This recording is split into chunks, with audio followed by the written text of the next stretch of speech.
회사의 성장보다 더욱 중요한 것은 우리 제품과 서비스를 이용하는 고객의 행복입니다. 이것이 바로 우리가 추구하는 진정한 기업 가치이고 자산이 될 것입니다.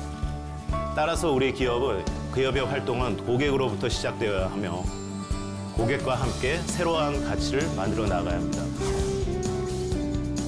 상생이란 둘 이상이 서로 북돋우며 다 같이 잘 살아간다는 뜻입니다. 최근 들어 기업 간의 상생, 지역과의 상생이라는 말들도 심심치 않게 들리고 있는데요. 그렇다면 기업들은 왜 자사의 이익과 수익은 뒤로 한 채 상생의 길을 선택한 것일까요? 그 이유는 간단합니다. 소비자 없이는 기업의 존재도 무의미한 것이고 기업 또한 사회 구성원 중 하나이기 때문에 함께 잘 사는 방법을 선택한 것이죠. 함께 잘 사는 방법, 교과서에 나올 듯한 이야기 같지만 상생의 언덕 위에 함께 서 있는 우리, 그것이 바로 오늘날의 현실입니다.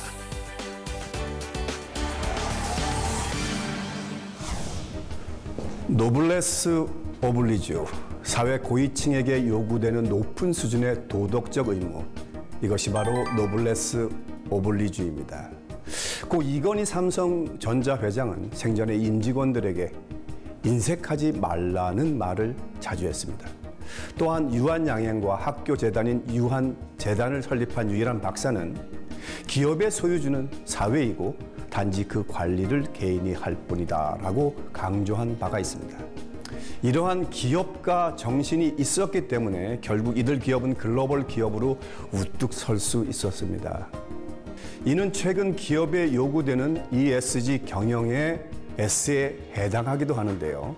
근로자들의 근무 환경과 노사관계의 상생 전략뿐만이 아니라 지역사회의 일자리 창출이나 취약계층 지원 같은 실질적인 문제도 이제는 대기업 스스로 해답을 찾아야만 합니다. 이것은 대기업 혼자서만 살아남는 것이 아니라 지역사회와 공생에 나갈 때 기업의 존재 의미가 더욱 확실해진다는 것을 말해주는데요. 이번 시간에는 대기업들의 지역사회와 공생하기 위한 노력들을 살펴보고 그것이 이 시대에 갖는 의미에 대해 돌아보고자 합니다. 국내 대기업들은 과연 지역사회의 동반자 역할을 충실히 수행할 수 있을까요? 사실 기업과 지역 상생의 고민은 우리 기업만의 것은 아닙니다. 예를 들어 코닥의 경우 뉴욕의 라체스터라는 도시에 있는데요. 코닥이 들어와 자리 잡으면서 도시가 빠르게 성장했습니다. 그래서 지금은 미국 내에서 소득 수준이 높아지고 높은 교육 수준의 학교들이 많아지게 되면서 좋은 인재들이 모이는 곳이 된 것입니다. 또한 핀란드의 도자기로 유명한 지역에서는 제철소를 만들기 위해 예술가들에게 작업할 수 있는 공간을 빌려주기도 했죠. 한국도 마찬가지입니다. SK에너지는 1990년대부터 지역과 상생하기 위한 일들을 해왔습니다. SK에너지의 지원으로 울산 대공원을 만드는 한편 그 주변의 자연 그대로를 보존하기 위해 다양한 노력도 했습니다. 또한 GS는 여수 광양 쪽에 바다 환경을 정화하기 위한 노력을 하였으며 미술관을 지어 지역 주민들과 함께 미술을 즐길 수 있는 공간을 만들기도 했죠. 넥슨은 넥슨 컴퓨터 박물관에 1970년부터 나온 게임을 모아 문화예술 전도사의 역할을 하는 한편 지역 도서관에 100개가 넘는 책을 지원하고 어린이 재활병원을 운영하는 등 사회를 위해서 많은 노력들을 해왔습니다. 미국만 해도 그런 지역들이 많아요. 예를 들어서 코닝, 그러면 코닝이라는 지역이 있습니다. 월마트가 생겨난 지역이 있어요. 기업 도시다 이렇게 부르시면 됩니다. 그래서 기업이 성장하면 도시가 성장해요. 좋은 기업이 있는 데일수록 깨끗한 환경, 그리고 주민들의 GDP가 매우 높습니다. 문화시설도 아주 잘 돼 있어요. 그게 무슨 얘기냐.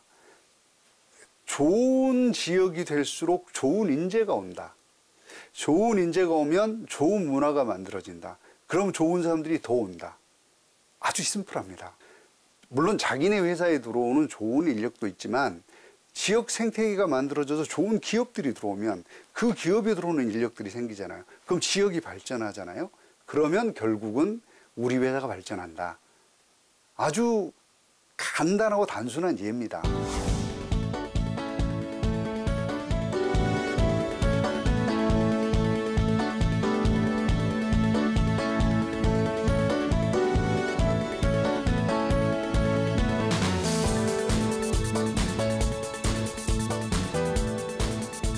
(2021년 9월) 광주 빅그린 산업단지에 위치한 광주 글로벌 모터스 공장에서 광주 글로벌 모터스 양산 1호차 생산 기념 행사가 열렸습니다. 이 행사는 광주 지역 노사 민정이 2019년 1월 상생 협약을 체결한 이후 2년 8개월 만에 출고된 경영 SUV 현대차 캐스퍼를 기념하는 자리였는데요. 캐스퍼 생산은 지역 청년들에게 일자리가 주어지는 광주형 일자리 1호로 그 의미가 더욱 깊습니다. 광주형 일자리 1호인 GGM은 적정 임금, 적정 노동시간, 노사 책임 경영, 원하청 관계 개선을 4대 원칙으로 광주광역시가 투자자들과 함께 설립하여 자동차 산업단지를 조성하는 것을 그 목적으로 하고 있는데요. 저는 자동차 볼륨으로 1000만 대를 하고 1100만 대를 하고 그래서 1등하는 게 중요한 것이 아니고 기업 문화가 굉장히 다른 쪽으로 우리는 진보적으로 나가서 그 면에 있어서 1등을 하는 것이 가장 그리고 사람들이 오고 싶어하는 회사가 되고 그것이 가장 우리가 추구해야 될 목적이라고 생각합니다. 광주형 일자리를 통해서 직접적으로는 GGM이라고 하는 광주 글로벌 모터스는 1000명의 새로운 일자리를 창출을 했습니다. 원청에 해당되는 글로벌 모터스이고요. 이와 연관된 관련된 하청업체들까지 한다면 5,6천 명의 일자리가 생성되는 효과를 저는 갖는다라고 생각을 합니다. 그렇다면 과연 GGM에서 일하고 있는 지역의 청년들에게 광주형 일자리는 어떤 의미로 다가올까요? 네, 우선 제가 광주에서 근무하는 게 광주 사람이다 보니까 아무래도 이점이 있고요. 그리고 회사에서 주거 지원도 해주시다 보니까 일하는 데는 더 좋은 것 같아서요. 아무래도 노사 이런 분교가 없이 서로 이제 어느 정도 타협하면서 서로가 이제 회사든 이제 사원이든 이제 서로 이제 양보할 거 양보하면서 회사가 발전하는데 좀 더 중점을 두고 나가는 것이 상생이 아닐까라는 생각이 듭니다. GGM을 시작으로 상생형 일자리는 전국의 5개 지역에서 선정되어서 약 1조 8,500억 정도가 투자될 예정이고 약 3,900여 개의 일자리가 창조될 것으로 기대되고 있습니다. 광주형 일자리는 완성차 산업의 노사 관계에 대하여 새로운 협력 모델을 제시했다고 평가받고 있고 이 광주형 일자리 같은 경우는 국내 제1호 상생형 지역 일자리로서 또 하나의 의미가 있다고 할 수 있겠습니다. 광주형 일자리가 성공적으로 지역 안착되면서 새롭게 상생형 지역 일자리를 추진하는 다른 지역에 모범이 되고 있고 또한 전국적인 확산을 선도하고 있습니다. 지역 경제 활성화를 위해서 기업은 어려운 투자 여건 속에서도 적극적인 투자를 통해 청년들에게 양질의 일자리를 만들어줄 필요성이 있으며 지역 또한 기업이 투자하기 좋은 환경을 만들어 상생해 나가야 함을 보여주는 좋은 예입니다. 나이에 이제 도전을 한 회사라다 보니까 좀 약간 정년이 보장될 수 있는 그런 회사 그리고 앞으로 좀 성장 가능성이 있기 때문에 나중에 이제 제 자녀들도 다닐 수 있는 그런 회사. 그러니까 일자리가 좀 강주가 늘어남에 따라서 제가 이제 강주도 이제 좀 발전할 수 있는 좀 그런 좋은 회사인 것 같습니다. 이 상생형 일자리는 광주를 시작으로 현재 8개 지역에서 상생협약이 맺어졌습니다.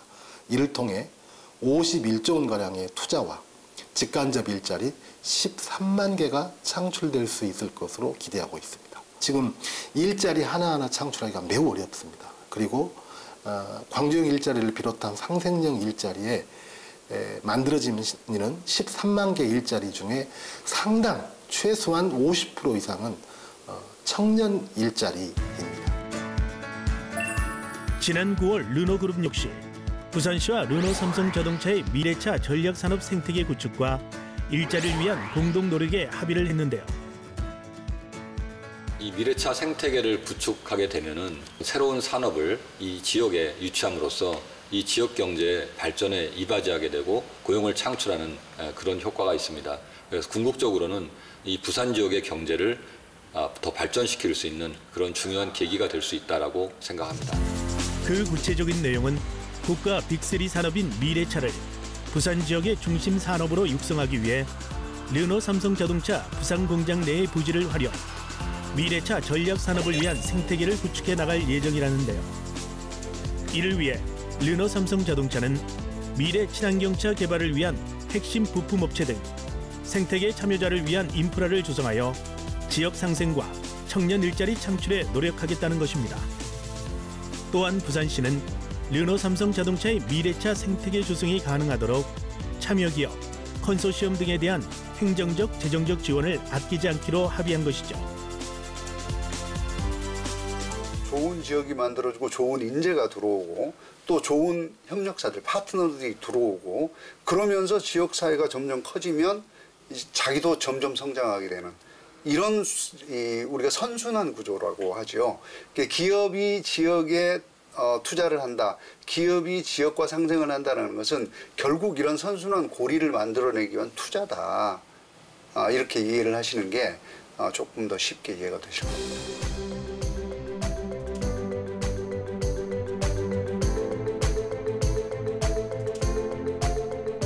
그런가 하면 지역사회에 직접적인 지원을 아끼지 않는 기업들도 있습니다. 우리나라 대기업 최초로 임직원 급여의 일부를 모아서 기부하는 현대오일뱅크가 대표적인 사례입니다. 지난 2011년 노사가 함께 급여의 1%를 기부하기로 하고 1% 나눔재단을 설립했습니다. 1% 나눔재단에 모인 돈은 주로 국내외 소외계층과 지역사회를 위한 사회공헌 활동에 쓰이고 있는데요. 송계자 어르신의 1% 나눔 둥지 역시 현대오일뱅크 임직원들의 소중한 나눔으로 지어진 곳입니다. 2021년 7월 1% 나눔 둥지 1호실이 완성되면서 첫 결과물이 탄생했는데요. 무더위가 기승을 부리기 전에 어르신들을 위한 보금자리가 완성돼 더욱 뜻깊었습니다. 그냥 뭐 말할 것도 없이 기분이 좋았죠. 꿈에도 생각 안 했던 건데 갑자기 교수님께 뭐라고 표현하기가 어려울 만큼 고마웠죠. 제 형편으로는 집주일 형편이 아니었죠. 그런데 갑자기 이렇게 지어주신다고 그러는 바람에 너무 감사하게 받아들여 고맙습니다. 네, 있어서 좋아요. 기름 보일러. 이렇게 튼튼하고 따뜻한 집을 갖게 되어 너무 고맙다는 송계자 어르신. 보일러 틀어서 그냥 해도 뜨거운 물이 어떤 장에 잘 안 나오고 그러면 춥고 손시렵고 만나 그랬지 뭐. 지금은 너무 이제 올해는 너무 뜨뜻하고 너무 좋게 살게 생겼습니다.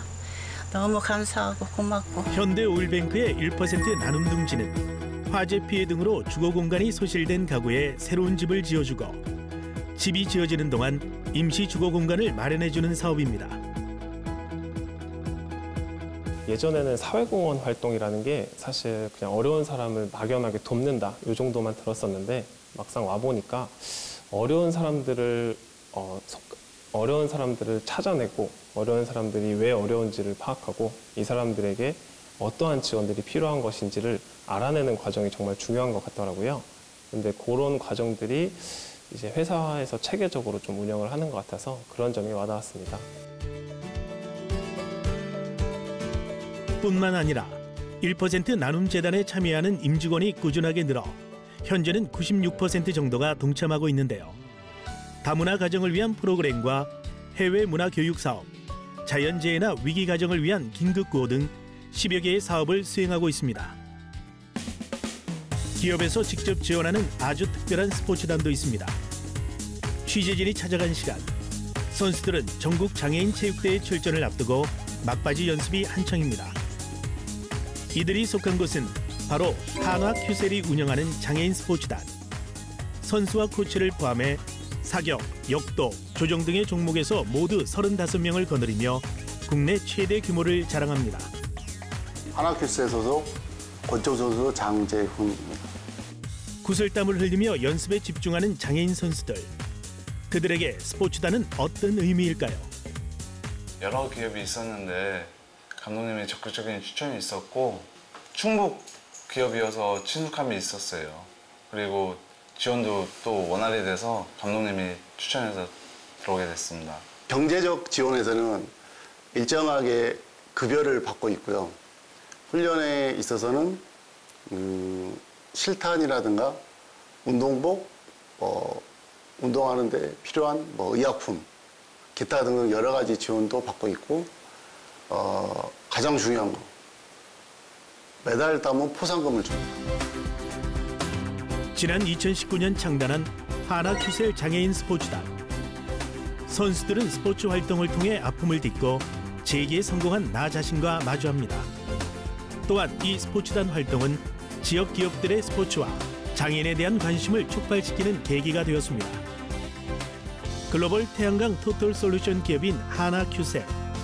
하나큐셀은 지난 2014년 유럽과 일본의 지붕형 시장과 미국, 태국, 칠레, 중남미의 대규모 발전 시장에 안착하면서 성장성과 전문성을 지닌 친환경 업계의 글로벌 리더로 자리매김하고 있습니다. 특히 친환경 특성에 맞는 지속 가능한 상생 모델을 지역 사회에 적용하면서 큰 반향을 불러일으키고 있습니다.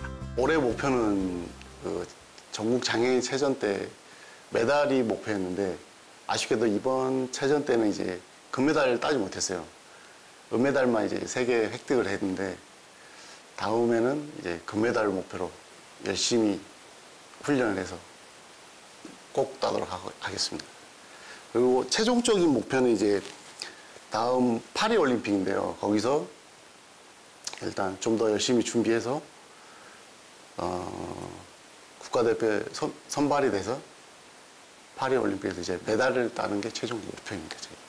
저희 하나큐셀이 운영하고 있는 충북 최대 규모의 장애인 체육단은 사회적 약자에 대한 배려를 넘어 지역 구성원들의 다양한 배려를 통해 지속 가능한 지역 상해와 기업 간의 상생 정신을 보여주고 있는 모범 사례입니다. 저희 하나큐셀은 한화그룹의 함께 멀리의 상생 정신을 기반으로 국내외 구성원들과 지속적인 소통을 통한 상생 모델을 꾸준히 만들어갈 예정입니다.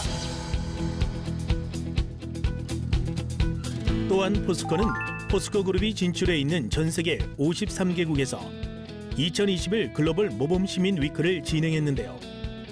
이 행사는 국내외 포스코 그룹의 전 임직원이 지역 사회를 위해 다양한 나눔 활동을 자발적으로 펼치는 것으로 2010년부터 매년 시행하고 있습니다.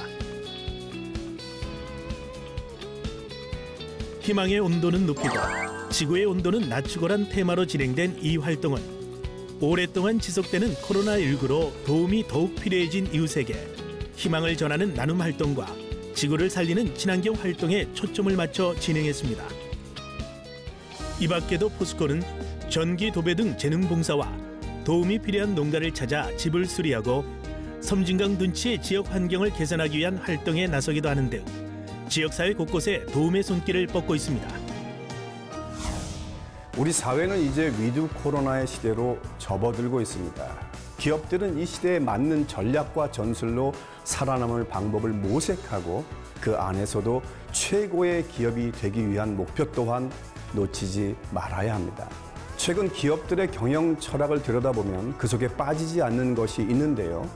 그것은 지구, 사회, 환경, 그리고 지속 가능성이란 용어입니다. 현 시대가 필요로 하는 모습을 그대로 반영하고 있는 단어들이죠. 내가 아닌 우리, 이웃이 함께할 때, 그리고 나아가 인류의 행복이 함께할 때 진정한 인류 기업이 될 수 있음을 간과해서는 안 될 것입니다. 왜냐고 물으신다면 저는 이렇게 대답을 하겠습니다. 우리는 혼자서 절대로 살아갈 수 없기 때문에 이 시대와 함께할 수 있는 기업, 진정 기업다운 기업에게 소비자들은 절대 등을 돌리지 않을 것이라고요. 과거의 기업들은 사업의 효율성을 추구하기 위해 성장 중심인 기업 경영에 초점을 맞추었고 그 속에서 이루어진 사회공헌 또는 사회봉사의 형식적인 경우가 많았습니다. 하지만 이제 기업은 이윤을 뛰어넘는 그 이상을 생각하고 사회의 구성원으로서 고충을 분담하는 존재가 됐습니다. 다시 말해 나 혼자 잘 사는 것이 아닌 우리 모두가 동반자적 관계임을 반드시 기억해야 할 것입니다. 오늘날 많은 기업들이 글로벌 기업으로 성장할 수 있었던 것은 국민들의 아낌없는 성원이 있었기에 가능했다고 생각합니다. 기업들 역시 이러한 국민적 관심에 보답해야 하고 지역 사회와 상생하는 방안을 적극적으로 마련할 필요가 있습니다. 이러한 동반자적 관계가 유기적으로 돌아간다면 분명히 더 큰 상생 발전의 기회들이 찾아올 거라고 생각합니다.